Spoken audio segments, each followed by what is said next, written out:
Oh man. Wow, that was quite the intro. Thank you so much for that. How's everybody's chocolate? Everybody good? I wasn't aware we were supposed to bring gifts.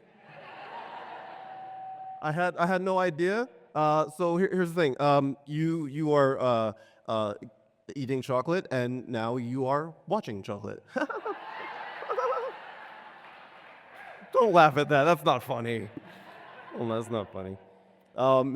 By the way, I'm gonna try. I forgot to take my medicine today, so we're gonna power through this with the crinkling of the wrappers. And so if I, for 1 second, like get distracted, it's your fault. No, I'm kidding. Fun. Hi everybody. I'm Kyrus Keenan Westcott. I was diagnosed a couple years ago with ADHD and depression and OCD and anxiety. So I'm feeling great. Feels so good. um, and it's been quite the ride ever since then, you know? But I was excited to come here. I was excited to come and talk to all of y'all for two main reasons. Number one, we're in Austin, Texas. And yes. And this is my first time here, and I heard that the food was great. So I wanted to come here for the food because my happiness, it depends on what the food situation is, wherever I'm going. I'll always ask about the food situation before I actually commit to anything. Like my friend the other day, he was like, "Hey, we're going out for some drinks. Do you want to come hang out?" I was like, "Yeah. What's the food situation? You know?" Another friend invited me over, like, "Hey, come over. We're gonna play some video games and just hang out and talk." I'm like, "Okay, that sounds cool. What's the food situation?" And then another time, my friend, unfortunately, her grandmother passed away, and she stick with me. And she said, "Hey Kai, my grandmother passed away," and I knew her grandmother. I was like, "I'm sorry to hear about that." She's like, "I don't want to go to the funeral by myself," and I was like, "Oh, I'll come with you." What's the food situation? You know. So that was the number one reason why I was excited to be here. But the number two reason that I was excited to be here was to be in a room full of people that get me, people that understand me, people that can look at that statement right there and not really question it, because that's a kind of crazy statement to say. It's okay to hate your brain. Kind of crazy thing to say. But I'm from the Philadelphia area. Nice. Nice. I'm at home. But if you don't know, Philadelphia is over there, right? And we're over here. And so I had to pack my bag. And y'all know where I'm going with this one. So I entered a little phase that I like to call suitcase purgatory. Y'all know what this is. So I got a call from Chris a couple weeks ago, and he's like, "Hey Kai, do you want to come talk at NeuroDiversion?" I was like, "I would love to come and talk. What's the food situation?" I'm kidding. No, I was like, "I would love to come and talk." And he gave me all this information. I had 2 weeks to pack my bag, and I took out my suitcase, and it was sitting there on the floor in my bedroom, and I had every intention of packing my suitcase. I wanted to pack my suitcase. I needed to pack my suitcase, but I didn't. I couldn't. It was so difficult for me. I almost missed my flight here because I was packing last minute, just kind of throwing stuff in there. I don't know. I have a suit in there. I'm not wearing a suit. Like I just threw it in there. I don't know. I bought a purple button down. When am I going to wear this? No, I'm not wearing this. It's not. I've never worn it ever. I just bought it like 3 years ago, and I'm like, I need this. And I just gotta throw it in there. But even worse is that I know that when I get back home, that suitcase is gonna sit there in my bedroom, and I'm gonna be like a homeless person for like, I'm gonna be living out of my suitcase for the next 3 years because I have every intention of taking the clothes out, and it'll probably stay there until like neurodiversion next year. And I'm like, "Oh well, I'm already packed, so this works out." But why do we do this? Why does this happen? We're grown folk. We have every intention of doing it. But it's a friction that we have to deal with. is something that bothers us, and it makes us hate our brain sometimes. And I'm here to say that your feelings are valid. Because here's the thing, a lot of times, especially on social media, a lot of people will focus on the positive side of ADHD and neurodivergent, which is, I get it, I totally understand, but I actually have a very controversial opinion on positivity when it comes to neurodivergency. I think it is really good to focus on the positive side of things, but I think it's also more important to focus on the honest side of things. You have to be honest about how this is affecting your life, because if you're not honest about it, then you're not gonna be able to fix it in a pure, genuine way. So when you're honest about it, you're gonna be able to do something called naming your friction. Name your friction. So I asked the question, why do we struggle with something like the suitcase? Okay. Well, there's a science behind this, believe it or not. There's this thing that we struggle with called activation energy. What is activation energy, Kai? I'll tell you. Thank you so much for asking. Activation energy in our brain is the minimal amount of energy that is needed to cause a chemical reaction in our brain. Minimal amount. Now, for those neurotypical people, the muggles, okay. That the bar to start that chemical reaction in the brain is super low. It's down there. But for us, it's up there. It takes a lot more to get that little spark that's needed to start any sort of task. We struggle with that activation energy, right? So this is what I want you all to do. I want you to think of some sort of mundane task that you struggle with, whether it be at home, maybe it's at work, maybe it's washing the dishes or putting the laundry away or whatever it may be. I just want you to think of it right now. Once you think of it, just put your hand up to your head like this. Once you have one. Okay. Now this is what we're gonna do. On the count of 3, I just want you to name your friction. You're just gonna shout it out as loud as you can, okay? And we're all in this together. High School Musical. What? Don't let me get distracted, guys. All right, here we go. All right, on 3, we're just gonna shout it out. Ready? 1, 2, 3. Oh, nice. Clap. Oh, Gary, that was so cool. I just wanted to try it. That was cool. Wow. Awesome. But one of the reasons why I had to do that is because it feels good to just kind of throw it out there. You're naming your friction. And when you hear and see a bunch of people that are also going through it, you're able to understand that this is not something to be ashamed of. It's not. A lot of us are going through this, and we shouldn't be ashamed of it. It's part of who we are.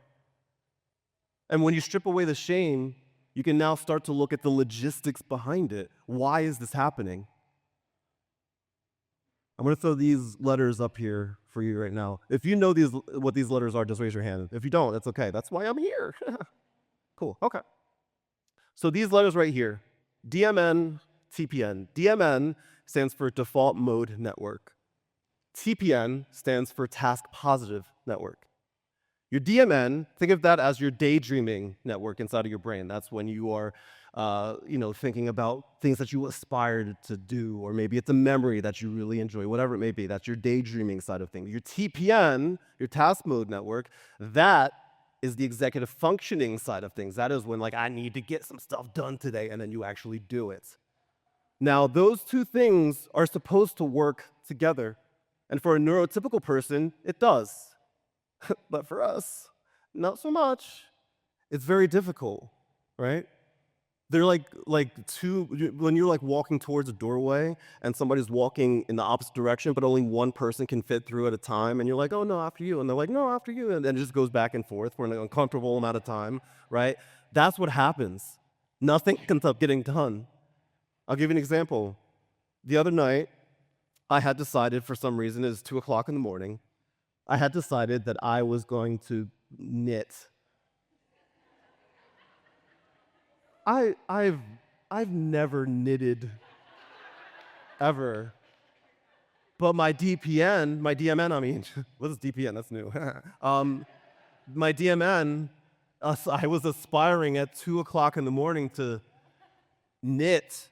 And so I go on Amazon and I order $500 worth of knitting equipment because I'm like, I'm gonna knit, dang it. And I'm bougie and have Amazon Prime, so it came the next day.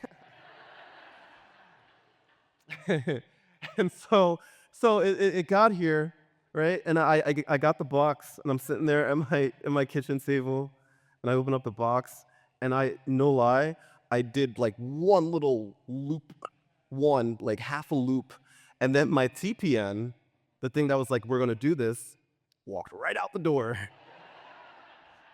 I was like, no, come back. And I did not want to do this anymore. And so what do I do with all that knitting stuff? Throw it in the closet. How many of you have the aspirational hobby graveyard? Yeah, yeah. This happens. This happens because our body, our brains it's fighting against each other, and it's exhausting. And sometimes people will look at that. They'll look at me trying to knit, and then I'll put it away, and then that person, they'll be like, oh, he's lazy. He's lazy. He just doesn't want to get it done. No. My default mode network is overriding my task positive network is what's happening, or vice versa, whatever it may be. So I hope you know, you can say this stuff. I say this, I'm teaching you these things, I'm talking about these things because this is biology, this is science. This is not like we struggle, but it has nothing to do with a moral failing. We're not bad people, but it is exhausting. And we end up paying this guilt tax. We beat ourselves up over this stuff, right? How many of you beat yourself up over little things like that, right? It's so tiring. And what do you say to yourself? I hate my brain. Again, your feeling is valid. You are allowed to feel that way. Who am I to say that you can't? But again, when you reach this point, you need to start to understand, okay, yes, I hate my brain. I validate my own feelings, fine. But what am I going to do about it? You need to do something about it. But let's imagine for a second that you don't do anything about it. You get this guilt tax. I'll give you another example. Times when you start to beat yourself up over things. I went to Chipotle across the street yesterday, and my goal was to sit there with my $37 burrito and sit outside and just take in the sights and sounds of Austin, because I'd never been here before. I just wanted to sit on the sidewalk over there and just like take it in. And my goal was to just sit and relax. We had just finished rehearsal here. I'm just going to sit over there and relax. But I couldn't allow myself to relax because I was sitting there with my $57 burrito. It's going to keep getting more expensive the longer the story goes on. I was sitting there with my $100 burrito, and and instead of just enjoying the moment, instead of just sitting there and not like thinking of anything else and just taking in the sounds, I was thinking about all the stuff that I got to do on Monday. I wasn't allowing myself to actually relax. I was thinking that I was recharging my battery. I wasn't. It wasn't plugged into anything. Because most of my life, and I'm sure a lot of you feel this way as well, you spend a lot of time either dwelling on the past or you're worried about the future and you're never living in the current moment. You know what I'm saying? And that's tough. You're not allowing yourself to relax. It's so exhausting. And so I'm going to teach you something that I do that hopefully you can take away from this. Scheduled incompetence.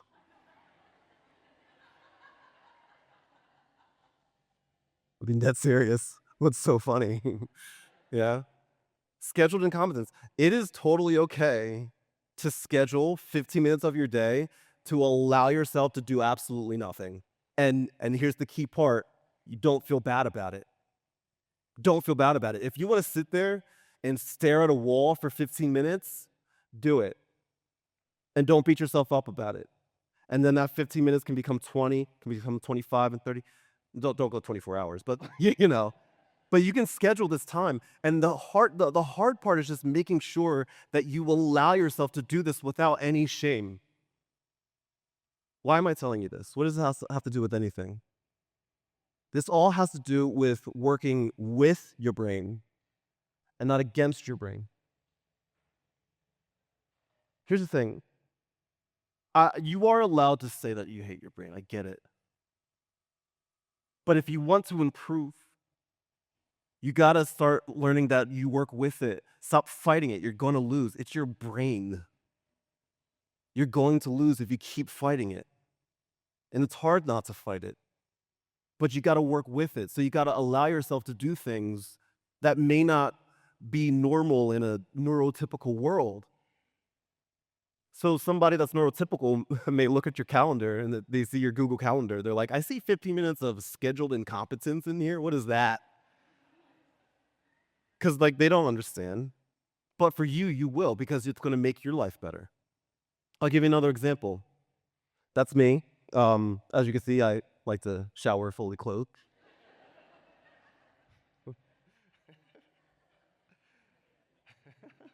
Was it Arrested Development? What was it? A Never Nude? Never Nude?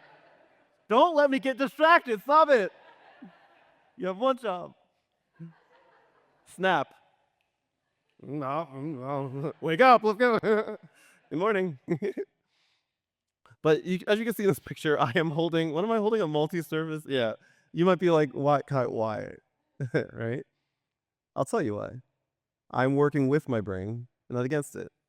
Every time that I get in the shower, I say to myself, oh, I really need to clean the shower. I should probably clean it today. Or I should clean it this week, whatever it may be. How many of you keep your cleaning supplies like underneath the sink or in a closet? Yeah. Somewhere that it's not out in the open, right? And if there's anything that we ADHDers struggle with, out of sight, out of mind. You can clap for that. Yeah, go ahead. That was a cool thing to clap for. I didn't think that I was going to get the clap today. I'll accept it. I'll allow it. So what I do, and this is no joke, I will keep the cleaner for the bathroom multi-surface cleaner. I will keep it in the bathtub area. I will like whenever I get into the tub, it's there, and it's just a reminder. Will I clean it while I'm in it? No, relax.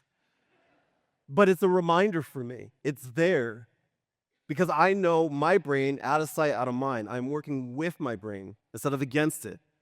So now I constantly have that reminder. How many of you sometimes your friends yell at you because you didn't text them for like 2 weeks after you haven't talked to them, right? And they're like, "Why are you haven't talked to them?" And it's not because you didn't want to talk to them; it's because you literally forgot they existed.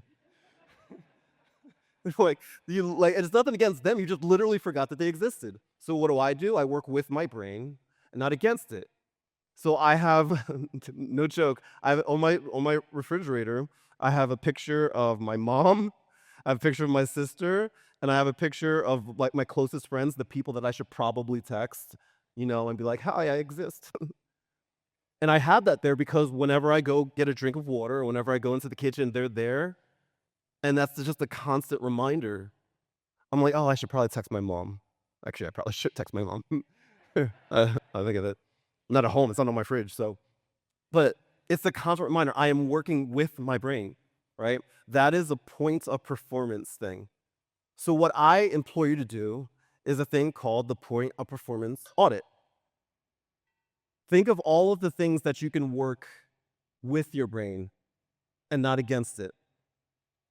If you are somebody that likes to take off their socks in the middle of the hallway and just leave it in the middle of the hallway, okay. Maybe your partner comes by and they're like, you always leave your socks in the hallway. Stop it, partner. Right? Maybe instead of trying to fit your brain into a neurotypical way of handling socks, maybe in that hallway, you leave a basket. And when you take off your socks, you just put it in the basket. It's still in the hallway, but now you've become the most organized person in the world. And that's okay. It's unconventional, but it's fine. You are allowed to do that. You are allowed to do that. So what I want you to do is think of little things that you can do to work with your brain and not against it. And don't try to compare it. Bless you. Sorry. I could not say. I don't know who sneezed. Who sneezed? You?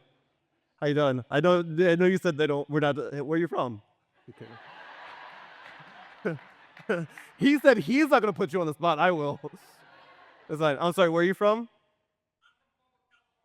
Nice. That was a very official way of saying it. That's awesome. I have friends there. It's a really nice county. I've never been there. I don't know. What was I talking? Oh, yeah. What? Oh, cool. Awesome. You know what? It's just me and you now. Let's talk. Let's have a condo. I love San Diego. Wow, we're all talking to each other now. I love this. I like this. Anyway, so work with your brain and not against it. The other thing that I want you to do is a thing that I call drop the highlight reel. So throughout your day today and tomorrow, whenever you're talking to somebody, I want you to talk to them about the things that you're struggling with. I want you to talk to them about the things that you're gonna maybe schedule your incompetence. I want you to talk about your suitcase struggles. I want you to talk about all these things. Drop the highlight reel and connect with somebody, because you may understand. It's going to make it easier to talk about. When it's easier to talk about, it's going to be easier to accept. Again, we need to understand that it's okay to hate our brain. But when you work with it and not against it, I think that you're going to hate it a little bit less and love yourself a whole lot more. Thank you, everybody. I'm Kyrus Keenan Westcott. Appreciate you. Okay. 2, 1, 0, baby. Right on time. Yes. Kyrus Keenan Westcott. The Vibe with Kyrus.